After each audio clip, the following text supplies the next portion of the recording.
Hey everyone, this is Jeff Norris, the 2024 Alabama Teacher of the Year. I'm on a mission to amplify education in the state of Alabama and celebrate the power of specific teaching strategies and initiatives. As I travel around the state, visit teachers' classrooms, and meet new people with innovative ideas, I want to share these moments with you so we can all celebrate and grow better together. Education is my passion, and I want you to realize and embrace the opportunities we have to change lives each and every day. This is the power of a moment. All right, everybody, how's it going? This is the power of a moment with Jeff Norris, 2024 Alabama Teacher of the Year. I am, as always, super excited about our guest today. This young lady, I met her earlier this school year for the first time, and I don't know how we didn't cross paths before now, but she is just a light in the field of education in Shelby County Schools. We met because she is a first grade teacher at Calera Elementary School, and she became part of something that we call in our district the Teacher Leader Academy. And I also met her, through this national board process. She told me she was just trying it to see what happened, and then she just passed with flying colors and rocked out. And you were just going to enjoy so much listening to her. This is the one and only Maria Clark.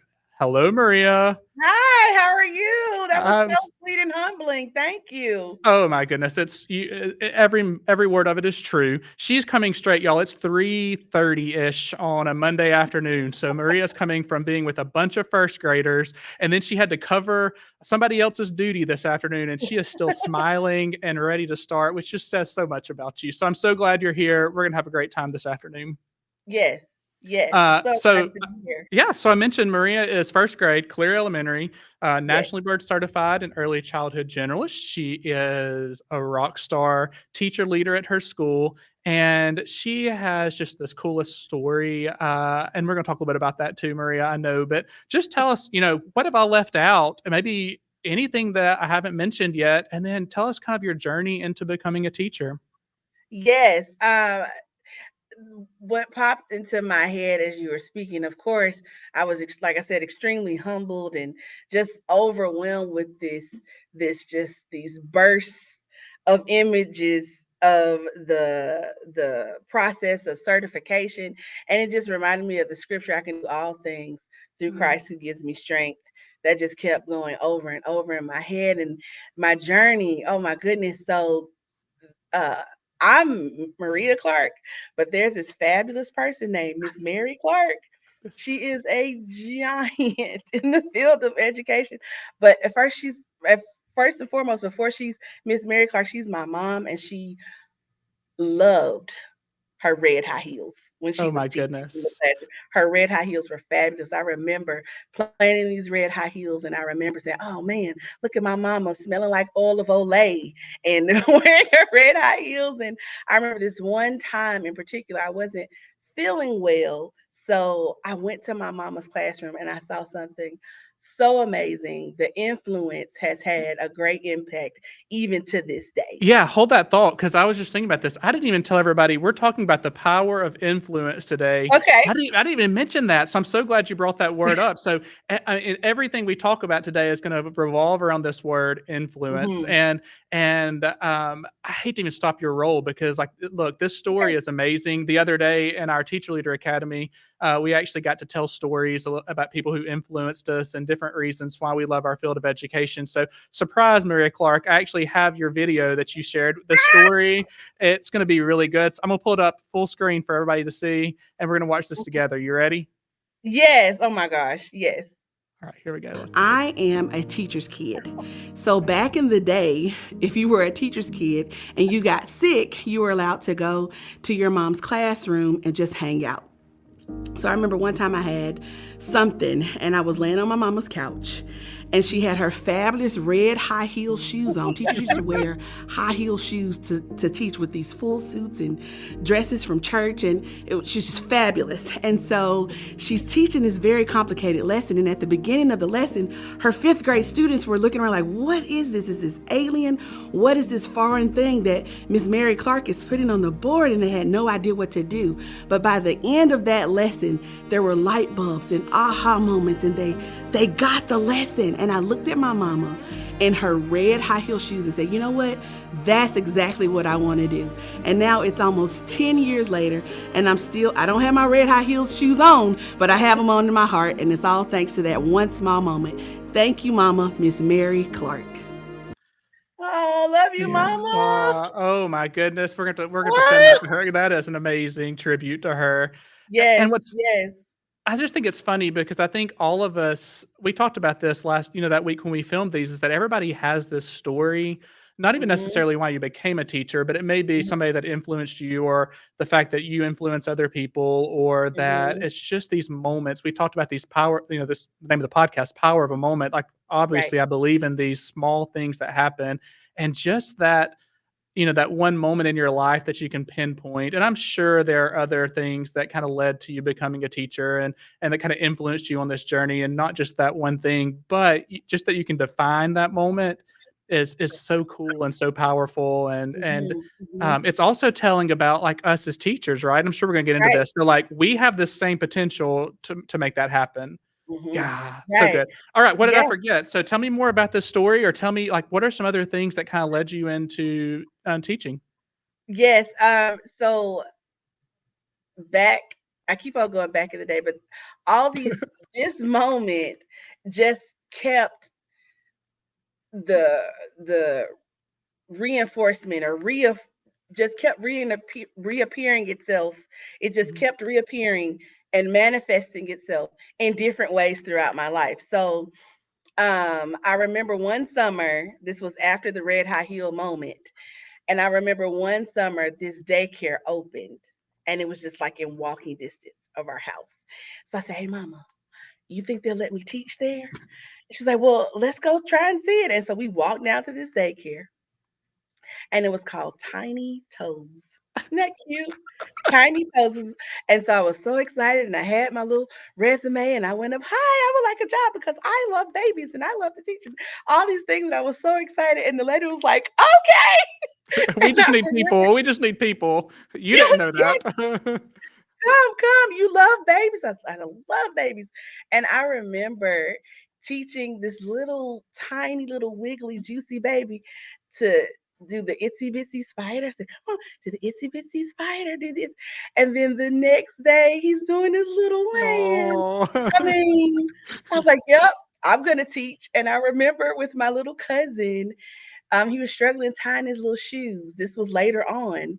And it's all going back to that red high heel moment. Mm. I remember my little cousin was struggling learning how to tie his shoes. And I said, "You go loop de loop around the tree." I came up with some little rhyme. And do you know, at one of his, like, a high school or college graduate, he was like, "Hey, remember when you taught me how to tie my shoes?" I'm like, "Yeah, that happened." And I Yeah. mean, just over and over those confirmations, Mhm. just this is what you were designed to do. It's in my literal veins. Did you And so know did you know mhm, even from, like, young, some people mhm, do, like, they know I'm gonna be a mhm. teacher. I don't think I had that same journey as you. Like, you knew even, like, when you were a child, that this is what you were born to do?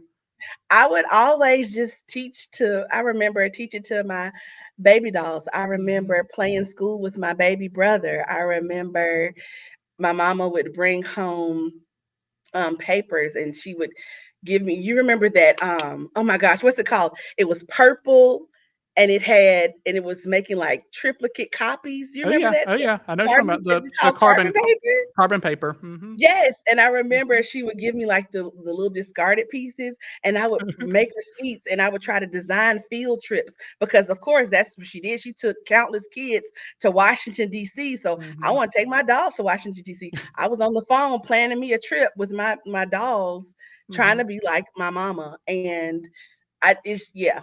Yeah, Wow. so way yes. I Yeah. think people ask me this question a lot, like, I guess when you have this, like, platform, or whatever we wanna call this, that I have this year, like, that's a question I get the most, is like, "Did you always know you're gonna be a teacher, or what made you wanna be a Mhm, teacher?" And I feel mhm, like now I can look back and say, there were those moments. So like my brothers and I played baseball, and then there were three of us, and then we only had two parents. So eventually, when year-round baseball happened, like one of us had to give it up because there were not enough parents to go around, to get Uh-huh. everybody where they had to go. So I voluntarily gave it up because I was not that good at baseball, and so I became like the de facto like older sibling of all the little brothers and sisters who were at the baseball games. Oh. And so I can remember now looking back, like I led hide and go seek, and we played kickball, and we did all the games, and Mhm. I can look back at that now and be like, "Oh, okay, so this really Yep. was laid on my heart a long time ago." But at the Right. time, I didn't really think it was there for me. And I think there's this, correct me if I'm wrong, because Mhm. obviously you hold teachers in really high regard, but I would say there is this, thought that teaching is not necessarily a noble field, or not as noble maybe as it used to be. And so, like, if you want to be Mhm. a leader, if you want to have a loud voice, this is not necessarily the career for you. Like, you can be like when I grew up in small town Jasper, Alabama, you can be a doctor, Mhm. you can be a lawyer. Like, if you want to be successful in life, those are your options. And I think growing up, I wanted to be a successful person. So that in my head, I Uh-huh. was like, well, I can be one of those two things. And now looking back, I'm like, there's so much more out there. And I Mhm. love the fact that now I can say, not because of a title I have, but because of what we're going to Mhm. talk about today, this influence that teachers have Mhm. is just Mhm. amazing. More powerful than Yeah. a doctor or a lawyer. Come on, right? Yeah, I know, I know. You can certainly make the money, and I'm not saying that all other professions are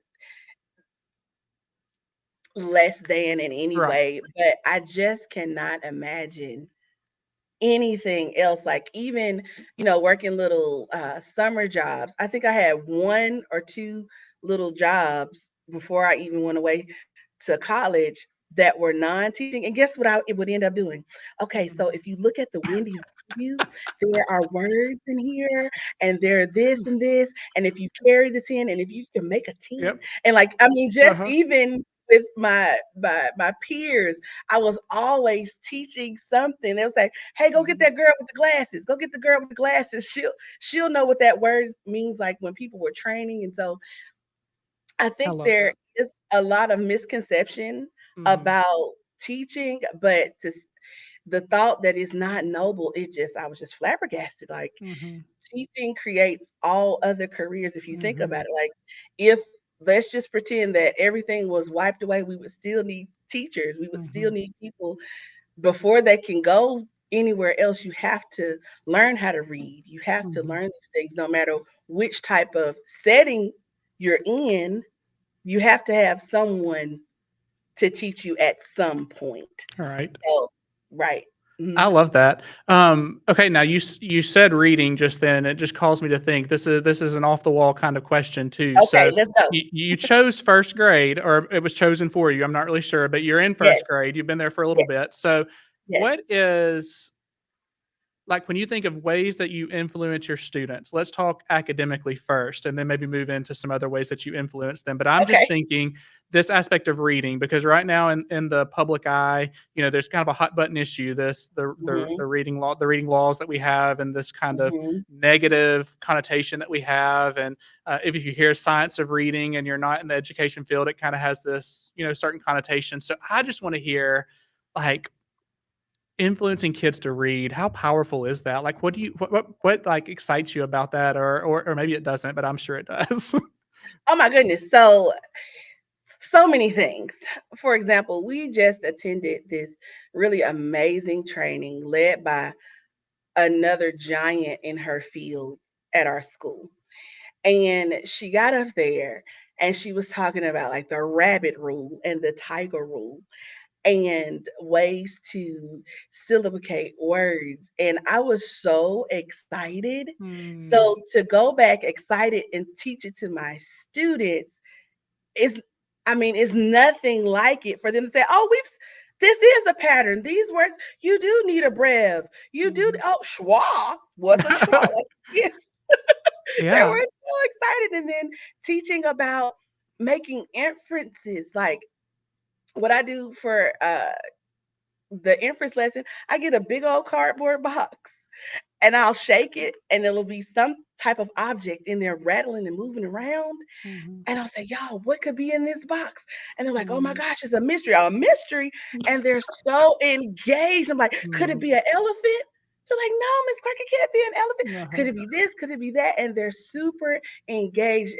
And sometimes I'll put like, those little hamsters, or it looks like a little raccoon and it's attached to a ball Oh, yeah. Oh, and yeah. it's rolled around. Uh-huh. And so imagine you have all your little babies and they hear the hamster thing rolling around. And so when you open it, it runs out onto the floor. It's screaming, jumping on things. I said, did you guess it right? It was like, Uh-huh. it's alive, it's alive, Miss Knuckles. Oh no. So guess what you all just did? You gave yourself clues and all these things. You Mhm. made inferences to guess what was in the box. Now let's connect it to text. And Mhm. so they never forget that lesson. They Yeah. never forget cause and effect when I pop Mentos into Diet Coke. Mhm. It's cause and effect. So if Mhm. you keep in mind that you're creating a journey or you're continuing a journey, which is a lifelong skill for your kids, how could you not be excited to connect it Mhm. all these wonderful resources and all these lessons so that it will make them want to read and Yeah. show them the science behind it. I didn't know, like when we started our letters journey, Mhm. it was very powerful to Mhm. know about the brain and all these pathways and all these things. So I think it's all about your perspective Oh, and yeah. how you're looking at your profession. You wouldn't want to go to a doctor that's still bleeding people with leeches. Mhm. You know what I mean? Mhm. So why can't we change too? So Mhm. that's how I think about it. Like we have to continue to change and Yeah. grow and continue to have our influence. Let the kids see us excited about learning new things so that it will transfer to them. I love that. Yeah, so many things that I can't wait to listen back to this again because there's so much meat in what you're saying, and I think there is that piece of um, them watching us learn. I love the way that you just said that, like them seeing us on this journey, almost like this peek behind the curtain. And a lot of people, a lot of teachers Yeah. who may be listening to this are afraid to show that because they think it kind of I guess you lose a certain amount of control maybe, or you feel like you're letting go of some of the power that you have maybe as an authority or something. And so I Hmm. think though letting kids get that peek, that behind the curtain view of you as a learner and the excitement that you Hmm. have of it is just as important. You're exactly right. As like the teaching the reading skill. They will always remember that specific moment when that little rat thing runs out of the box, and they will always be able to tie it to that concrete, learning experience that they had. And I think that's just awesome. And I do think there is this other piece when we talk about influence is like the passion that we bring. And I think you're a great example of this. And it's something that I try to be really cognizant of when I'm with my kids, especially. It's not that I'm putting on an act for my kids, Right. but that I'm genuinely allowing them to see how I feel about what we're doing. And like I love what I do. And I think if they see that, they love what they do and what they do. And like you mentioned going to school with your mom that day, it has stuck with you. And I just think to myself, like, this is what my grandfather told me. He was not an educator. He did not wear red high-heeled shoes, Maria. But I can remember him sitting in me on my lap when I guess I was sitting next to him, sorry, because I was older. I was going into college and I Hmm. decided finally to become a teacher. And I can remember maybe like kind of patting beside him on the sofa, and he was like, "Jeff, if you make them excited to come to school each day and excited to learn each day, everything else Hmm. is going to fall into place." And Hmm. it stuck with me. And now it's not 100% fail safe true, but I think like Right. that's a general rule of thumb that I carry with me everywhere is like if I can show this genuine excitement about whatever it is that we're studying or find a way to make it engaging and exciting, like that pays off in dividends. And my hope is that kids take that with them because again, they're going to eventually get past sixth grade math or sixth grade English or learning, Hmm. how to learning the digraphs in a word. But your hope is Hmm. they still get excited about learning, period. Hmm. Right? Right. Right. Just learning, period. Because if we're to be lifelong learners, we need to encourage that in our babies. And I mean, what a better way to learn with them. I'm so excited about our next rule. Like there's like all these different things and it's like a whole new world for Uh-huh. us. So I can't wait to turn that around for my babies. So yeah. And that Yep. happens at every grade level. I think teachers forget like they're like everything's new for a first grader, so school's exciting. I hear this sometimes, like for the lower grades, like they don't really Uh-huh. have to work as hard because their kids are excited. I'm like, no, no, sixth graders, they love to learn still. Like if you can get them fired up, like I give me a room full of kids and like you, like I bet you could talk about anything and get them excited about it because there's just so much out there that we don't know. And like that to me is exciting, that process of Yeah. just thinking about things and learning new things. And Yeah. that is every grade level and every subject, you know? So Yeah. there's never to me an excuse to say, well, I'm having to teach them seventh grade math. Okay. Okay. Like how much cool stuff is there in seventh grade math that they've Yes. never Right. experienced before, you know? Um, Yeah. so, okay, so we actually kind of like circled around to this, but the other thing I was thinking about influence as far as teachers influencing students, I call them small moments.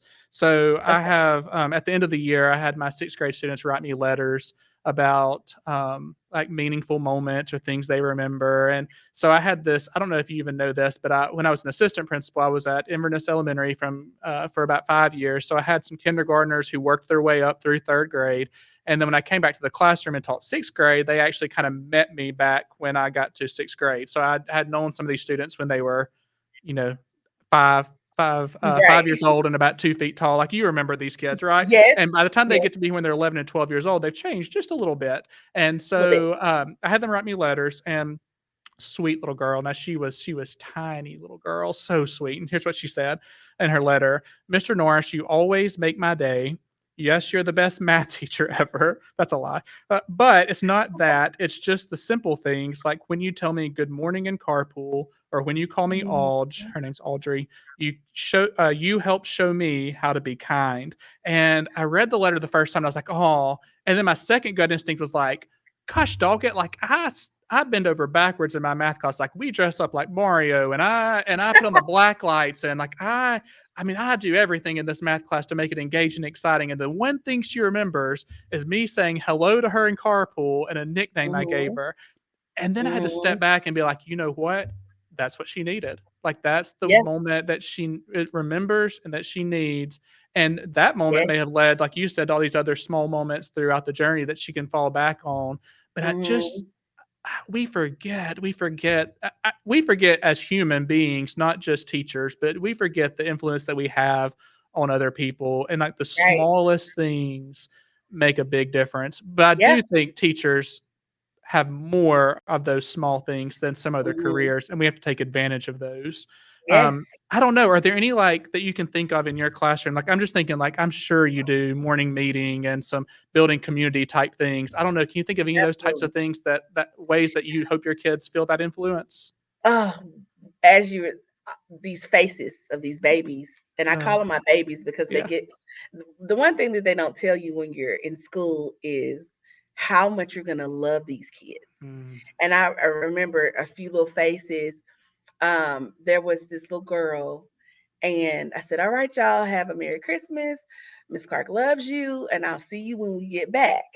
And so this one little girl, she hugs me, and I hug her back, and she's not letting go. So then I mm, don't let go. And so I just let her hug me as long as she wanted to.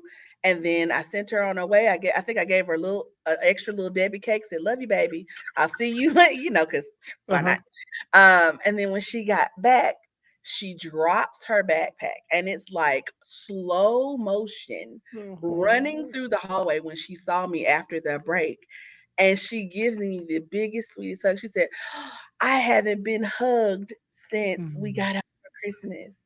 When I say I lost it, I mhm, mean, I just can't imagine. And it all goes back to the influence and the values and the things that were poured into me from my granny mhm, to my mama, the best hugs ever. And mm, that helped that baby. And she to this day will sometimes, I remember her last text that she sent, say, "Hey, Miss Clark, I've got my learner's permit." I was like, oh my "Oh, goodness. congratulations, little so and so! I'm so proud of you." And I remember another sweet friend. He had some troubles going on, and Mhm, he swiped something. And so I talked to him. I said, "Hey, baby, what do you want to be when you grow up?" said, "Oh, I want to work on computers because da, da, da, da, da." I said, "Do Mhm. you think if you swipe something, people are going to let you work on computers in their homes and all these things?" They're like, "Well, no." So I remember the bus driver a few weeks later, like I had talked to my sweet baby. He said he wasn't going to do it again. It was over. Mhm. It's gone. Throw it away. So the bus driver says, "Hey, someone took something and we're thinking it's little so and so." I was like, "No way. Mhm. No way," because he Mhm. said that he wasn't going to do it. And so I asked him, I said, "So and so, did you take it?" He said, "No, because I'm going to be somebody." And do Oh you know my he didn't goodness. take it? He Yeah. didn't take it. And now, what if I had to come at that sweet friend with like wrath and Mm. fury?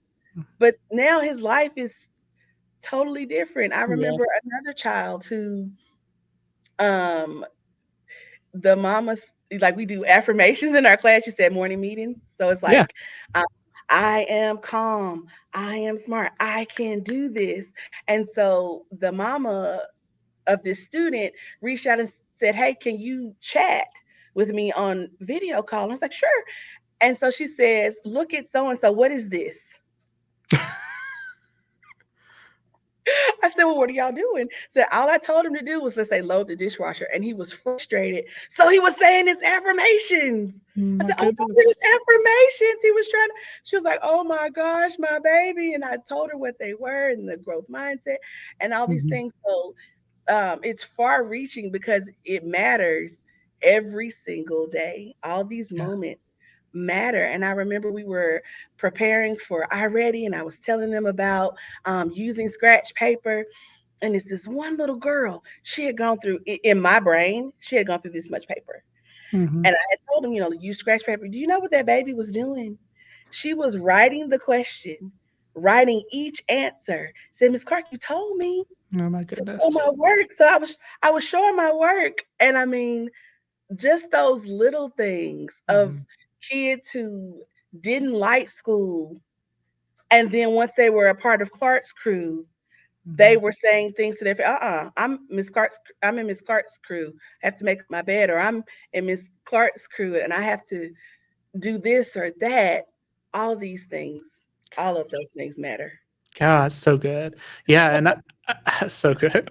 And we all have those stories, and it's funny Yeah. that you say that because like, they just start rattling off, you know? Yes. I think you just and the thing is, when you start picturing faces is when you see it. You're exactly Mhm. right. I can remember and I guess this is kinda like what a if we talk about influence, like, maybe not how much I influenced a kid, but how much a student influenced me as an Mhm. adult. Because there's a vice versa there too, right? So, like, Mhm. I have 130 teachers every single day in my classroom, so, they teach me stuff all the time, but I had this student and, they bring you the doodads and the knickknacks and the cute little Mhm. things that they find, and yours probably are the exact same way. They're bringing Mhm. flowers off the playground and a rock because Miss Clark loves Mhm. rocks. So, I know you have a collection of rocks of some sort. And um, so in sixth grade, they don't bring me rocks, but he would every so often he would bring like a pack of candy in or something, or he'd come and say, "Hey, Mr. Norris, what's your favorite candy?" And I'm like, "Are you buying this for everybody? Because you have six teachers." And he was like, "Well, no, you were just on my mind at the gas station yesterday, so I wanted to bring you Oh. something." And I was like, "Oh, that's so kind. I love Starburst and Kit Kats and Skittles and all the things." And it was just kind of this running gag with us that he would every so often he'd bring in something, and I'd be like, "I love orange stuff, so if you ever see like orange flavored anything, you get the rest Mhm. of it and just give me the orange ones." And so we had kind of this, ongoing thing. Well, it, I, I think like it was what he taught me was like he gave what he could give, like that was what he was Yes. able to do. And it was just his way of saying thank you without losing face in front of other sixth graders. It was like Right. a quick way he could do Mhm. it. Well, so the story kind of ends. I was at you can't go anywhere to a Walmart or a gas station or anywhere Mhm. without seeing your kids because once you taught for as long as we have, like they're all there everywhere. So I Mhm. drove to the gas station one day and I parked my car at the gas pump. And about three cars over, I could see this little head pop out. And the kid was pumping gas for his mom's car. And I was like, "Oh, that's so nice of him to, pump gas for his mom's car." And then I saw who it was. And I was like, it's that moment. Like, do I want to engage or do I want to Mhm. be, on a Saturday? I don't know what day of the week it was. I'm sure I was Mhm. like dressed down and looking trashy and didn't want to see anybody. But I was like, you know what? Like, these are my babies, right? Like, these are my kids. So Right. I got out of the car and waved at him and said, "Hey, so and so." And you would have thought, like, I swear, if he could have like left the gas pump running at his mom's car like he did and ran over to my car immediately and said, Mr. Norris, can I pump your gas for you? And I Oh. was like, oh my goodness, yes, you can, And it was just that humbling moment where you're like, he knows. Like we've clicked somewhere, somewhere this year we've made that Mhm. connection, and this is what he can Yes. offer as a thank you. And so again, it kind of just reminds me as I go to conferences, as I talk to people, I'm like, what can Mhm. I give? It doesn't mean it has to be a huge thing. It doesn't mean it has to be Mhm. a giant hurrah or whatever. Just those Mhm. small things like, "Hey, I noticed what you did here, and I think it's awesome." Just that Yes. just that one comment to a teacher or somebody you meet is really telling. And I think Mhm. it's just that kind of perpetual small moments back and forth and back and forth. And if we can get our kids to learn that, like that's Yeah.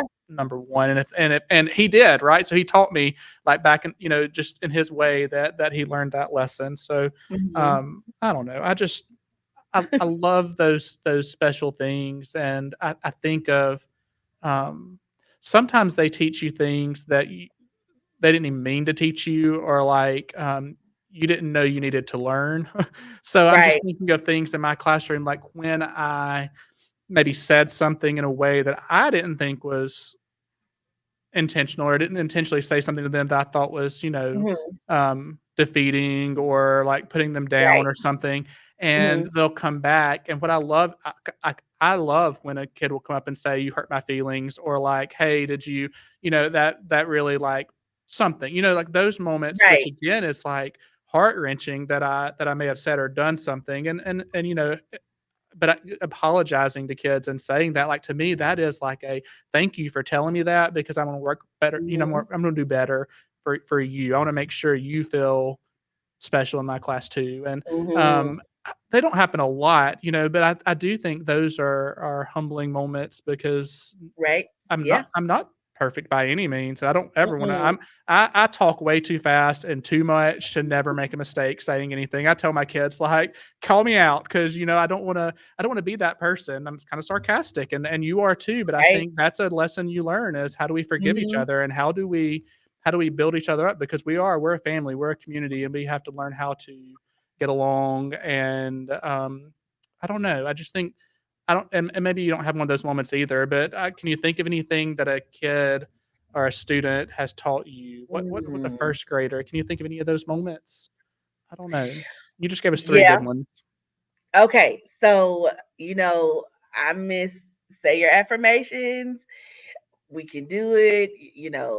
I'm smart. I'm all these things. And I remember one day my doggone smart board Mhm. was cutting up. Oh, And I yeah. really wanted to hit that skill because I had all the, how you have your plans, Yeah. you have your little stacks, you're gonna do Yeah. this, and you're intentional with what you're gonna Mhm. teach. And that day, and that smart board just would not act right. And then one of my kids yells out, "Miss Clark, say your affirmations," because they saw me get this. "Miss Clark, you can do it. Yeah. Remember? I Remember, love I that. am calm. Remember, Mhm. Miss Clark, I am safe. Remember?" Like, yep, you're right. So I was like, okay, put my money where my mouth is. Let's go. And then they Yeah. saw me. I said, Miss Clark was very frustrated with this board because I was really excited to show them something. So in that moment, we're teaching them and then they're teaching us. Remember, you Mm. said, Miss Clark, remember you said this. And then I remember a lesson in fear from my kids. My second year, I thought it would be great to have a class pet. So I am scared of all animals. And so one of my kids was like, "Oh, we ought to, that'll be fun." And I had been thinking about it. I was like, "Ah." So I was like, "Okay, that's right. Okay, I am strong. I can do this." So you know what I got? I got some hermit crabs. Why did I do that? And so my kids were like, "You're brave. You're awesome." Like, I am brave. I am awesome. So I went to go get the hermit crab, and they were like, "Are you gonna hold them, Miss Clark?" I want to say, "No, I'm not gonna hold. This is for y'all." So I had to.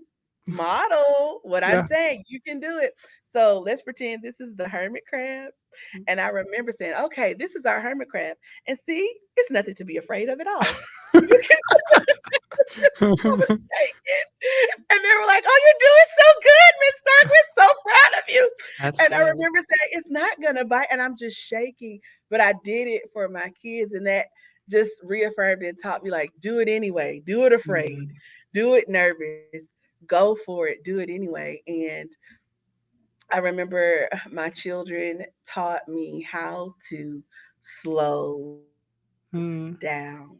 that's good. Sometimes we have to just slow down to savor those moments. I remember we were doing this lesson and a bulldozer just goes right like this, slowly in front of the window. And I'm trying to teach something. And so I just stopped. I said, well, y'all, what is that? Some of my kids like it's a monster.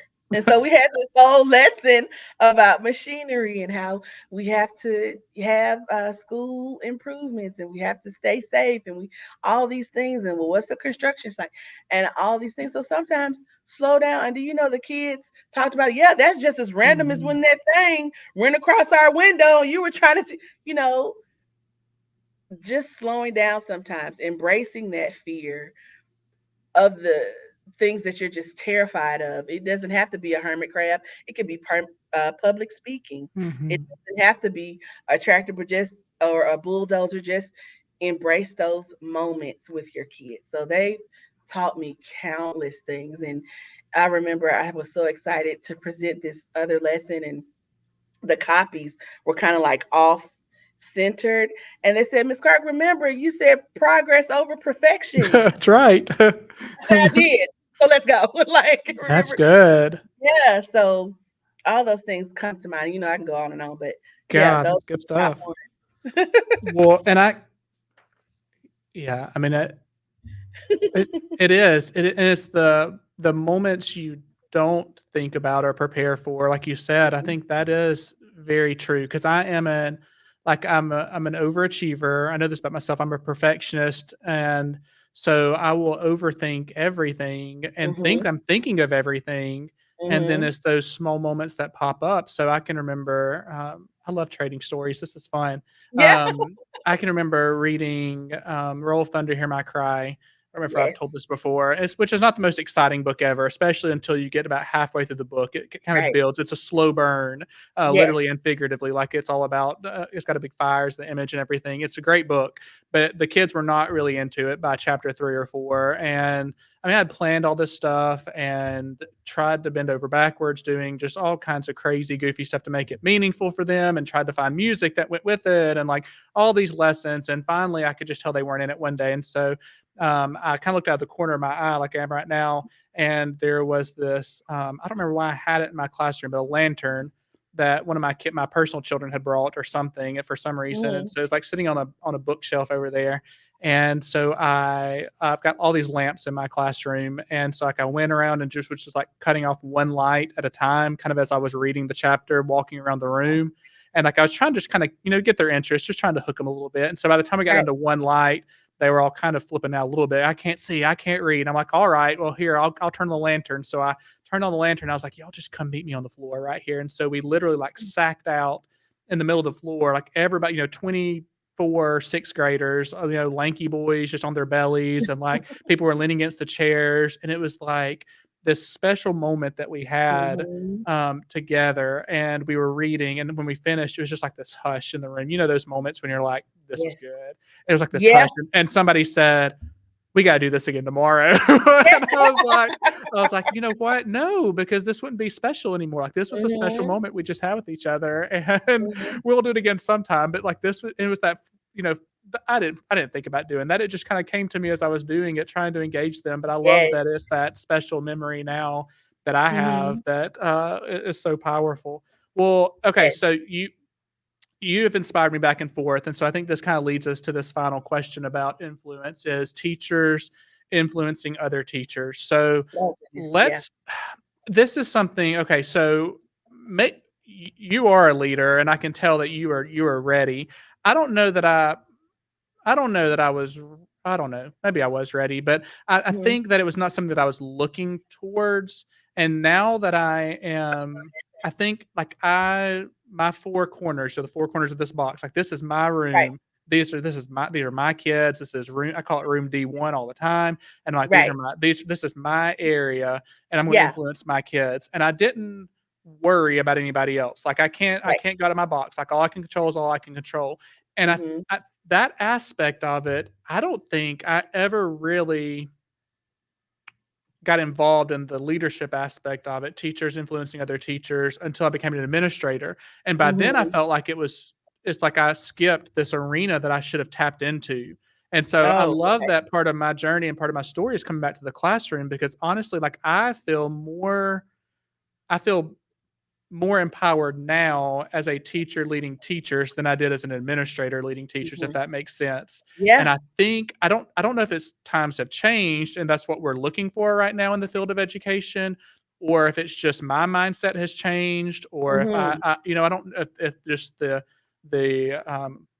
the ability that I have now that my eyes have been open to it, I feel like there's this new arena of teacher leadership and of teacher influence and of Mhm. empowering other teachers that I just want to like I really want to tap into. Like I just want to like own it right now. I mean, Yeah, maybe it's just this this part of my journey that I'm really excited about it. But I know you and I have talked about this through the Teacher Leader Academy. Is like, what does that look yeah. like, and how do we get out of our four walls and influence other people. And I don't know. I just want to hear some advice you have, or maybe ways you've done it, or people that have influenced you, or Yeah. I don't know. Let's just start a conversation about it and see where it goes. Okay, let's go. I think, um, you know, my peers, we influence each other all the time. And I think it's just having those conversations. Sometimes just a good morning, how are you? And I remember one teacher, she turned around and she was in tears. She said, I am not fine. I am not Mm, okay. Because my one of the things that I say is, oh, fun times ahead. I say that all the mhm, time. She said, it is not fun times. I need help with A, B, or C. I said, well, let's go.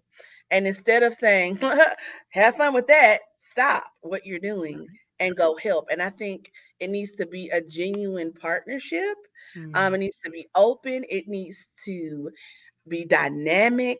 It needs to have a goal in mind or a focus or some type of common thing. And it needs to be mutual. mhm, And sometimes I know for me, I'll think huge when we need to think mm, small. But small changes can lead to great outcomes.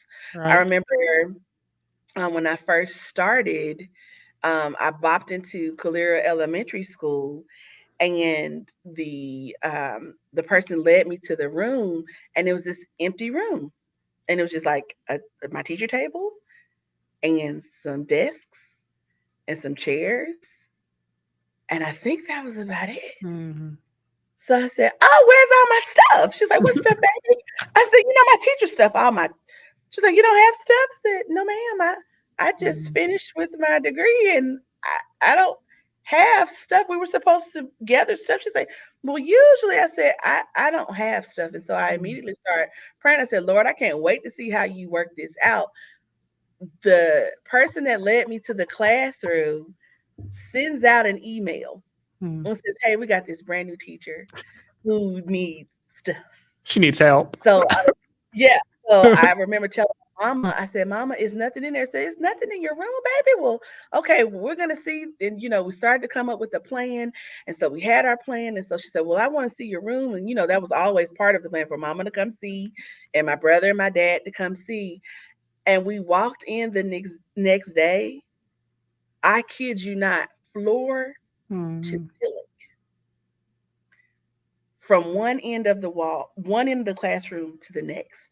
And this wasn't like junk. This was things that I could use, books and paper and anchor chart pads and pens and all the things that I thought were just going to be readily available. But imagine if people just continue to say, "Oh, that's tough for her." right. And so I remember being poured into. Mm. So then I said, you know what? I can't wait to pay it forward as the new teachers come. So when the new teachers come, say, hey, what do you need? How can I Yeah. help you?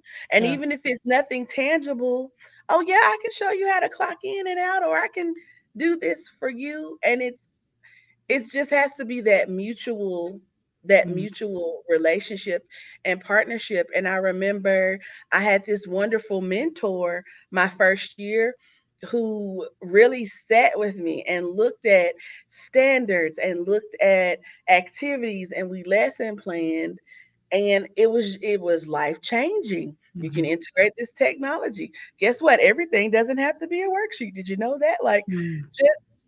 just it was cyclical and it was ongoing. And I also remember having these much younger teachers, and I remember praying with them and encouraging them. And I wrote them a note. And do you know those notes are still in their classrooms Mhm.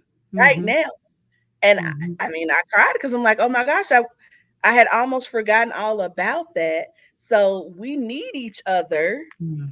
Definitely, just because this is my next year will be my 10th year, doesn't mean that I can't learn from our Right. newer teachers. And I think sometimes that's lost. Say, hey, new teachers, what do y'all know? Tell us about how as us older people say, the TikTok. Well, tell us about the Mhm. TikTok and tell us about all these things, and just creating that sense of family. And it doesn't have to be everybody doing the same thing, but everybody Mm. working towards the same goal. And the goal is the success of our students. And that might look one way here in room 46, but what does it look like in room 35? What Mm. does it look like in kindergarten? What does it look like in second grade? So I hope I answered the question. I think that's so good. Yeah. Well, and again, it shows it shows what I need. Like, I need people to speak that into my life because, again, I Yeah. am somebody who, like, I'm like, let's go from 0 to 100. So, what is the Mhm. big impact we can make? And my mind Mhm. goes straight to that. I'm like, how do teachers, like, how do we make big changes and really, and I think you're saying exactly what I needed to hear is like, hey, start small, just like we do with our kids, right? If we're saying these Yeah. small moments matter with our kids, Mhm. I think the same thing with adult learning is like, hey, start small, build that relationship first, culture first, right? And then Yes. once you have that mutual goal, like you said, or this mutual understanding, or this relationship, you can go anywhere with that, or you're much more Yeah. likely to go places with that. So, no, that is something that I needed to hear, and I'm certain that there are a lot of people out there who need to hear that exact same thing. So, um, I I love it. I always tell people, I work with secondary a lot more these days, and I'm always like, "Hey, listen, Mhm. if you wanna see people who got it going on, you need to go to our kindergarten and first grade classrooms because the priority is building that community and those lifelong skills, and the Yeah. content comes along beside it. And Right.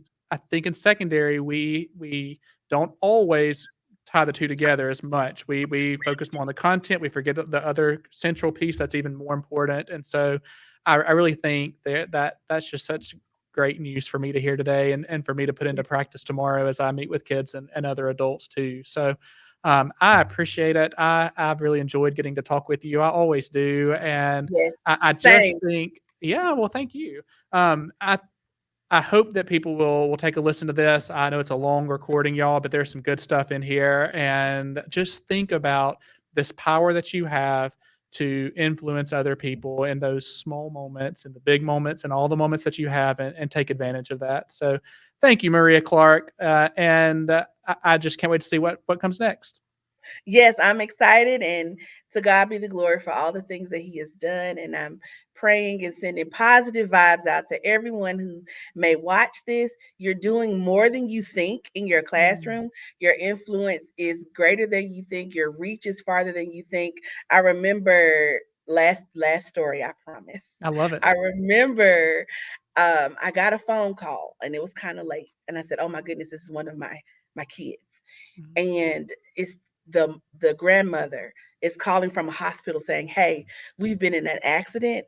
And the child said, "We've got to tell Miss Clark. She would want to know that mhm, we've been in an accident." Of all the people she could have thought mhm, to call, her teacher And do you know, I went to that hospital, I bought that baby a big old basket of all the sugary things Mhm. that she wasn't supposed to Mhm. have. So, oh my gosh, you're so brave. And she still says, hey, I'm still doing great. I'm still doing this or that. So just small moments, big impact.